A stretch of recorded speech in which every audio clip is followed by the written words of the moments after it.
Pain of rejection. I often observe the behavior of people to determine what drives and motivates them. Almost everyone I meet has a big vision and an inborn desire to be or do something far beyond their current reality. Very few people, however, take the required action to move towards those desires. There are plenty of reasons why someone does not take action on a big idea, but it usually boils down to some sort of fear that ultimately stops them. Okay, so I'm not uncovering any groundbreaking information here. We all have fears, and most of us know how they've been affecting our results. What I intend to bring your awareness to is a study conducted by UCLA psychologists in 2003. The study found that there are two key areas within the human brain that respond to the pain of rejection in the same way they respond to physical pain. So, in essence, our body interprets a situation where we have been rejected in the same way it would interpret an event where we experienced real and harmful physical pain. Taking it a step further, the mere anticipation of rejection would also create the same sensation of fear as the anticipation of physical harm.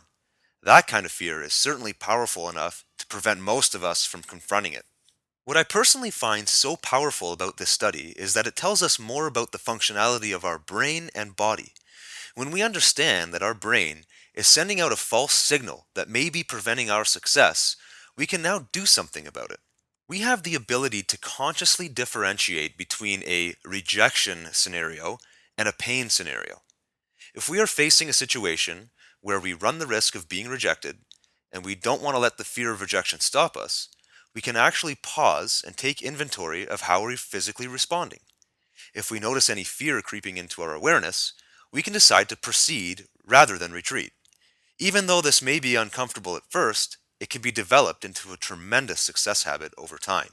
With this new understanding of rejection pain, it opens up a brand new door for us to examine our lives and, more specifically, the goals we dream of achieving. As an entrepreneur, I am always studying sales and the most common success habits of elite salespeople.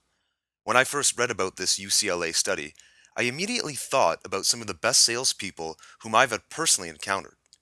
Every one of them, either consciously or unconsciously, separated rejection from pain. These top sellers would commonly say things like, "They are not rejecting me, they are rejecting the idea of my product or service." The important thing to note is that they did not just blindly say these words, they truly believed them.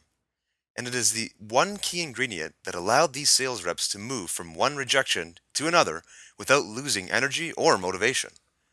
By virtue of maintaining these attitudes, they eventually found plenty of customers who were indeed looking for what they were offering. They overcame rejection pain, and it led to a beautiful result.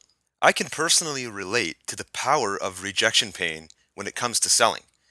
While I have a number of years of experience in sales, I never actually had to do cold calling or door-to-door sales, the ultimate of rejection experiences.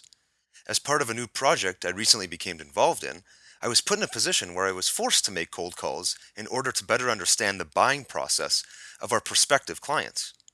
Despite having logged thousands of hours doing live sales presentations and conference calls, nothing could have prepared me for the total discomfort of picking up the phone and cold calling a new lead.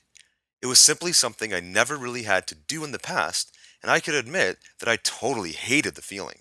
In my efforts to work on myself to overcome this personal block, I was reminded of the UCLA study being cited in this article. Almost immediately, I felt as though a light had been turned on, and I was able to pinpoint the source of my problem. I had been literally processing my fear of phone rejection as a threat similar to physical harm, thus causing my inability to confidently make cold calls to customers.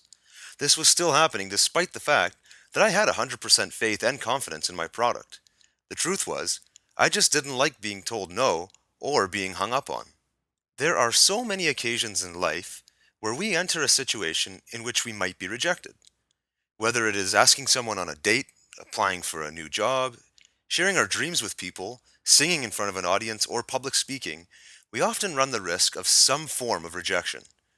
When we develop ourselves to the point where we treat rejection and pain as two totally different experiences, we can then freely and confidently move in the direction of our ultimate goals and dreams. Thanks for listening to The Pain of Rejection.